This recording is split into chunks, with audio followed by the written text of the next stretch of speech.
How you gonna walk through this world? It's so easy to misstep.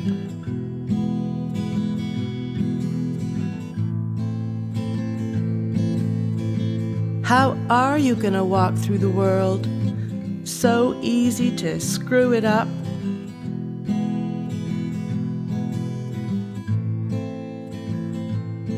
You gotta rise like the sun does every day. Rise up, look above. The light feels something like love.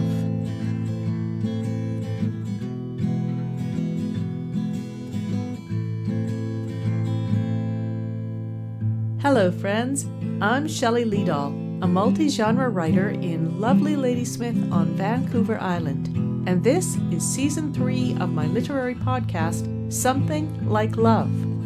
I've always been wild about exploring, so I'm feeling the pain during these restrictive pandemic times, and thus am dedicating Season 3 to travel and exploration. You're warmly invited to join me each week on international adventures via my poetry, fiction, and essays. I'll share some Canadian locales too. I also promote other writers' work, and because I just can't help myself, I add a dash of music to the mix as well. No passports required, no quarantine necessary. Let's just do this.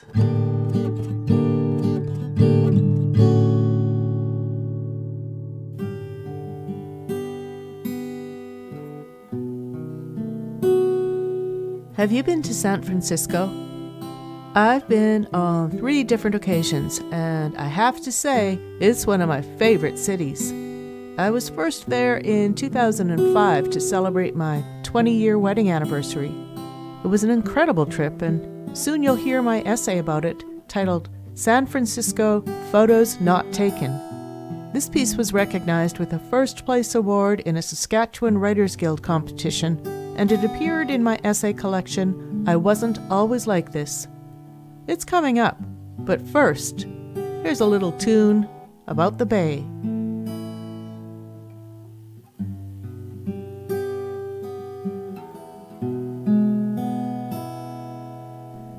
Sitting in the evening sun, I'll be sitting when the evening comes, watching the ships roll in, then I watch them roll away again.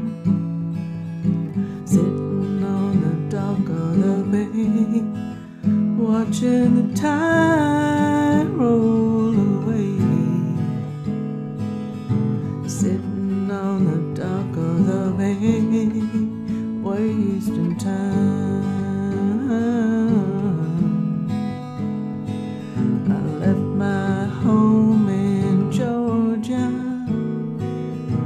Headed for the Frisco Bay.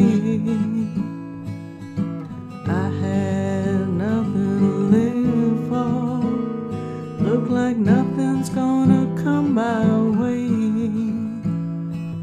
I'm sitting on the dock of the bay, watching the tide roll away. Sitting on the dock of the bay, wasting time.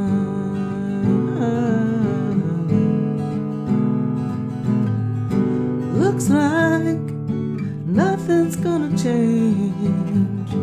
Everything still remains the same. I can't do what 10 people tell me to do, so I guess I'll remain the same. In my bones, and this loneliness won't leave me alone. It's 2,000 miles of road just to make this dock my home. Sitting on the dock of the bay, watching the tide roll away. I'm just sitting on the dock of the bay, Unphotographed. A 42-year-old woman squatting on the Montgomery Station floor of the Bay Area Rapid Transit System, head down, chaotic locks worried through fingers. A backpack the size of a solid 6-year-old stands at attention beside her on the concrete. Figures blur past in cross directions like digitally sped up characters in a film featuring only movement and sound. She unfolds, returns to the ticket window. The orange-haired black woman repeats her words through the plexiglass. "Sorry, hun, nothing yet." San Francisco's well into May, and the season's uncharacteristically mild. The woman on the floor imagines a map, the kind one finds in shopping malls, envisions the heart ensuring, "You are here," but where exactly is here? She's somewhere within the borders of a strange city in a country not her own, and everything important, money, credit and debit cards, glasses, meds, itinerary, tickets, digital camera, jewelry, and maps, has continued down the subway track without her.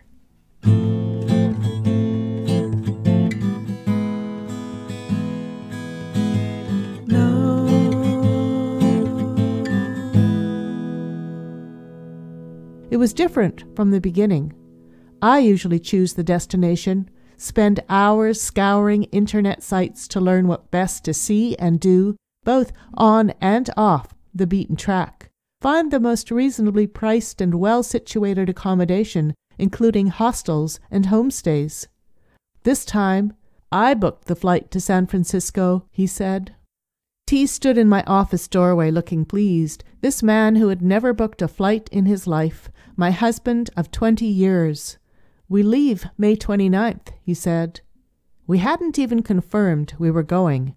I was impressed. Perhaps my perpetual passion for adventure, perpetual lack of money be damned, was rubbing off. Why San Francisco? You could say it was the Expedia.ca TV commercial. A man at a computer plans an anniversary trip to San Francisco, then jump cuts of cable cars, the Golden Gate, seaside restaurants. You could say it was the movies we've seen, the reasonably low WestJet fare, a Toronto Blue Jays versus Oakland A's game. You could call it timing, a whim. A prairie gal flying into San Francisco is first amazed at the muscular green Marin headlands, then the architecture of bridges. There's the Golden Gate, or is that the Bay Bridge? The city seems to cling precariously to hills. Angel Island, Coit Tower, and the neat rectangle of Golden Gate Park are easily distinguished. In the airport, I fed my card to the ATM and stuffed 300 greenbacks, always wanted to use that word, into my wallet. Then we boarded Bay Area Rapid Transit, aka BART. No taxis for us, type A and low-budget gal that I am. I'd copied a grid of the subway system, highlighted our routes, and taped the whole business, along with detailed itinerary, myriad maps, prepaid tickets, and Lonely Planet discussion board tips, into my lifeblood coil-ringed binder. On the subway beside us, a ship captain was returning from Nigeria. "If you come back to California next year," he said, "you should call." He extended his business card with a manicured hand. "We're in the valley," he said, 45 minutes from the city. How generous! How welcoming these San Franciscans! We bustled through the doors at our stop, double-timed the stairs to the station. I turned to my husband, said, "This is too easy." "Careful, Shell," he said. "You're going to jinx us." 3 minutes later, I'm a squat on a subway station floor, minus small backpack and devoid of a single flipping clue.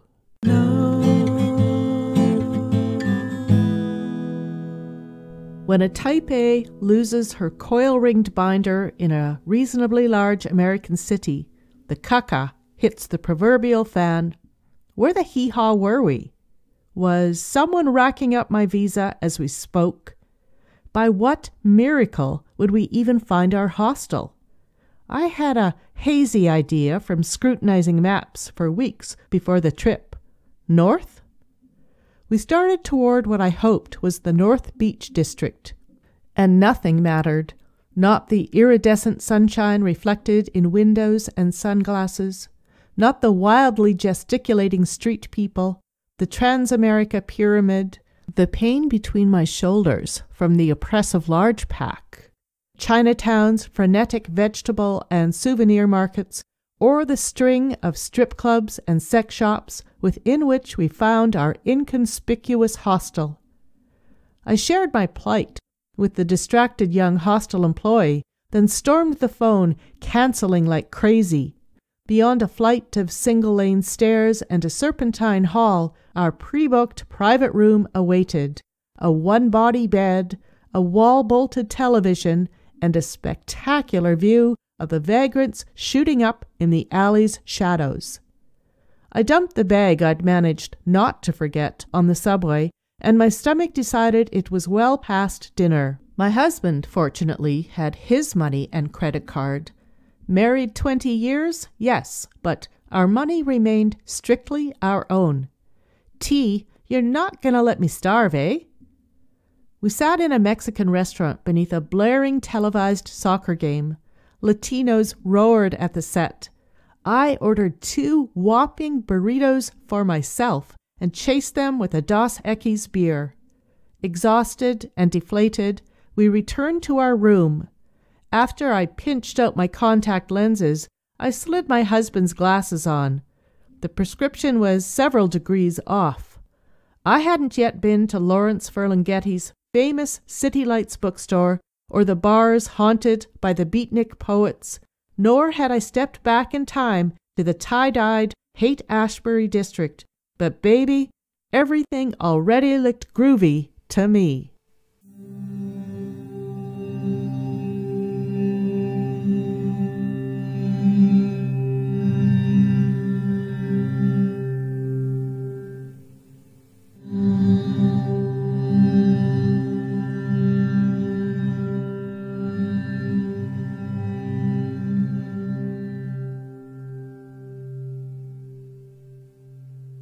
I loved to walk.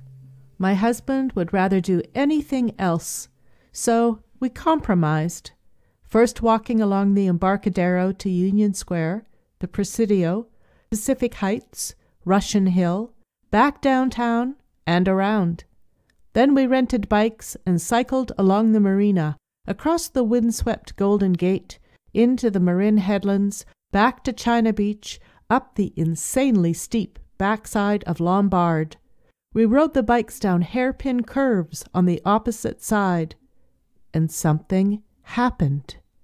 In the short expanse of 2 days, I, neurotic, high-stressed drama queen that I can occasionally be, completely forgot about losing my backpack and everything important, and realized I was having a damn good time.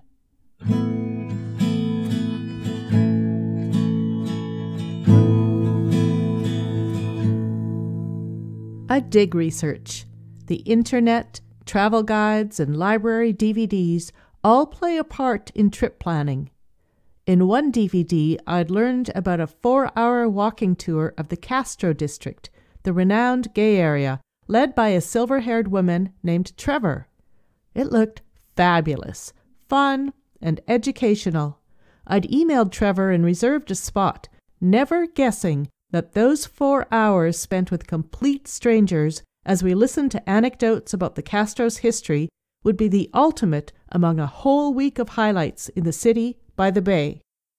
T and I enjoyed the long journey on foot from our hostel. The sun blasted our shoulders. A dreadlocked barista said we'd hit the city just right, after the rain and before the fog. We met Trevor and the other participants, all female, 2 couples from England and cousins from Puerto Rico and Silicon Valley, on the corner of Castro and Market Street, beneath the gargantuan rainbow flag. "These are the gayest 4 corners in the world," Trevor began. She seemed to know just about everyone in the district.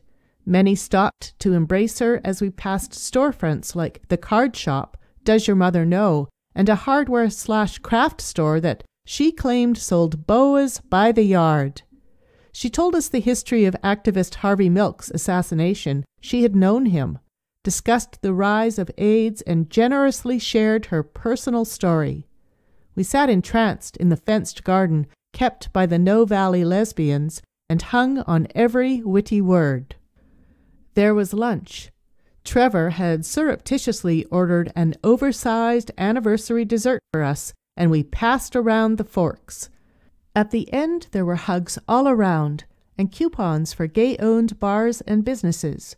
At a pet shop, we bought a squeaky toy, a George Bush head, for our dog, then carried on to the Mission District, which was so reminiscent of our wanderings through Mexico, Venezuela, and the Dominican Republic, we were delightfully transported.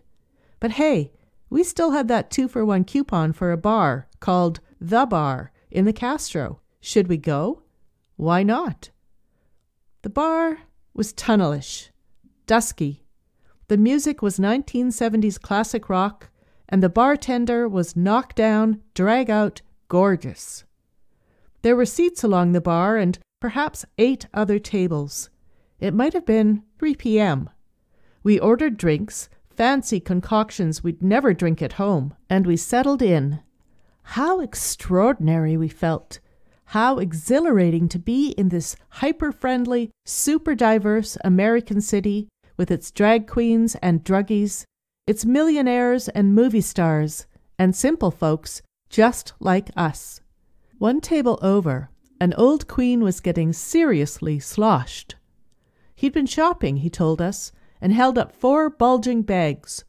At the bar, an accountant type was hitting on a guy with rockabilly hair. 2 men breezed in with their dogs, a pair of sleek boxers, and, dog lover that I am, I slid off my seat to meet them. More drinks, more laughs, fewer inhibitions. "Rockabilly keeps looking at you," I whispered to T. "I know," he said. "I think he's going to come talk to us," I said. And he did. And we spent the next several hours conversing, toasting, and laughing ourselves stupid with Michael the stylist from Chicago. He dyed Gary Sinise's eyebrows and worked on Faye Dunaway's lips. He was hip, hilarious, and nearly as drunk as us.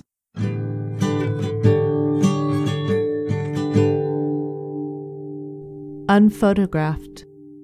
Neon. Night. A couple unhurrying down a street lined with strip clubs and stumblers. A burly black bouncer calls, "Come on in, we'll have a threesome." The woman is so surprised she explodes into laughter, as does the bouncer. Even her husband cracks what might be a smile. We decided to do something else we'd never done. Rent a car. Candy heart red, sporty, sunroof and all. We felt young, the car subtracting years off our lives. We felt in disguise. This could be trouble, my husband said. The traffic was daunting. Plus, there's these outrageous hills, cable cars, the tricks one-way streets are known to play. My driver's license was MIA with my wallet. At least I was spared from driving. "Here goes nothing, Shelley. You're navigating. Which way to the bridge?" I needed bifocals. Map was in my lap, and I couldn't make sense of it. We were lost inside of 5 minutes. "Follow that car in front of you." "What?" T was fairly screaming too. "Just follow it. At least you won't go down a one-way street." We tailed, figure-eighted, doubled back, and eventually wound our way to the urban perimeter, across the Golden Gate Bridge, past the turnoff for Sausalito, and north. We missed our exit for Muir Woods and thus made our second destination our first. Stinson Beach is an impeccable stretch of sand that fronts a great white shark breeding ground. The tide laps toward a rime of black rocks at one end of the beach. The word on my tongue was moonscape.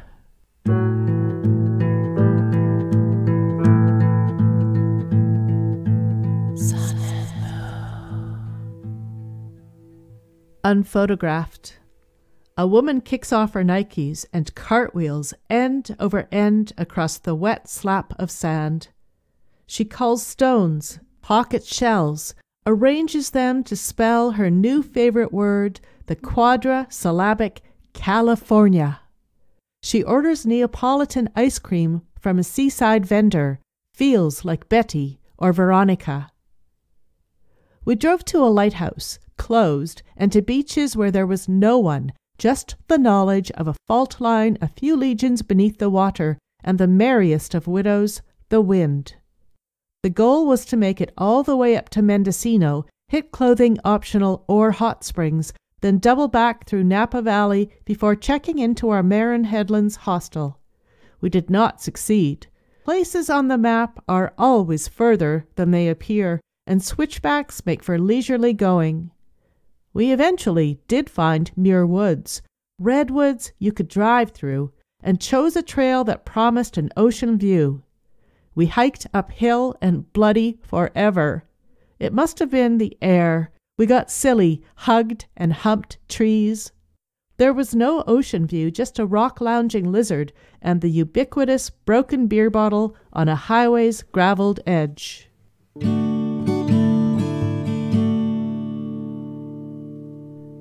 Unphotographed. Rodeo Beach. A man witnesses two fishermen accidentally hook a gull. A woman scrambles up hills for the best lookout over the turbulent water. Spots a rookery of seals or rocks. We went wine tasting in the Sonoma Valley. We had no idea about wine, didn't even know for certain how to properly hold a glass. The people at the wineries were good. Spotted Canadians and figured hockey talk was a sure bet. And it was. Ka-ching! We bought 2 bottles. Unphotographed. A couple sharing an anniversary dinner at a seaside restaurant in seriously upscale Sausalito. They don't get a window seat, but it's 2-for-1 Tuesday, so they can't and don't complain. Unphotographed. A couple checking into their 3rd hostel at the far end of Fisherman's Wharf. If they hang out the window and squint just right, that blue scrap between barracks is the ocean. Unphotographed. A couple wearing headphones, touring Alcatraz. There's a convocation of black-crowned night herons and a ghost watch of western gulls. No more Al Capone or Doc Barker, not a whiff of Machine Gun Kelly. The whole deal's smaller than she expected. Unphotographed. Leopard and angel sharks surrealistically swim over the heads of a couple who are moved through the aquarium on a conveyor belt. Unphotographed. 9 a.m. and a couple is ambling through Haight-Ashbury, second-guessing souvenirs for their teenagers. They buy a T-shirt with an open-armed, thumbs-up Jesus delivering the vernacular, "What's up?" A drunk Glaswegian belly-bucks the husband. Everything's meant in good fun. Unphotographed. A woman circumnavigates Washington Park, across from the cathedral where Joe DiMaggio and Marilyn Monroe posed for wedding photos. Chinese folks practice morning Tai Chi. Performance poetry, the woman thinks. Unphotographed. Evening, and a couple is cradled in the bleachers at McAfee Coliseum. The Blue Jays take on the Oakland A's. They spend a minor fortune on peanuts and sing, "Take Me Out to the Ball Game." This does not even feel ridiculous. Unphotographed. A couple on a red cable car. She's squashed between strangers in the back. He's dangling off the front. If the brakes fail on this thing, they'll rocket into the bay, perhaps land near the basking sea lions. Unphotographed. a guy on a subway who's had better decades. Today, he can't believe his freaking luck. $300. Sweet.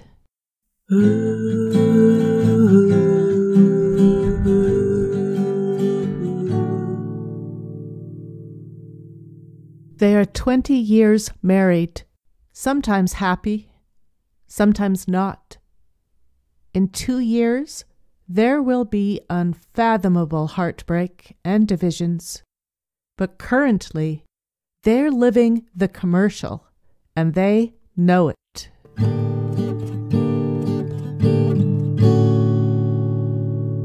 A long ago essay about a long ago marriage, and some of the bright lights experienced in San Francisco. I don't personally know any writers in San Francisco, but I sure do admire a few, including Kim Addonizio, the author of 7 poetry collections, 2 novels, 2 story collections, and 2 books on writing poetry. Her poetry collection, Tell Me, was a finalist for the National Book Award. I love the title of Kim's memoir, Bukowski in a Sundress, Confessions from a Writing Life, published by Penguin. A new book of poems, Now We're Getting Somewhere, is being launched this spring, and if you Google Kim Addonizio, you'll find out all the places where you can hear her launch these amazing new poems. I wrote to Kim, and she generously gave me permission to read her poem, What Was, from her book, What Is This Thing Called Love? So here we go.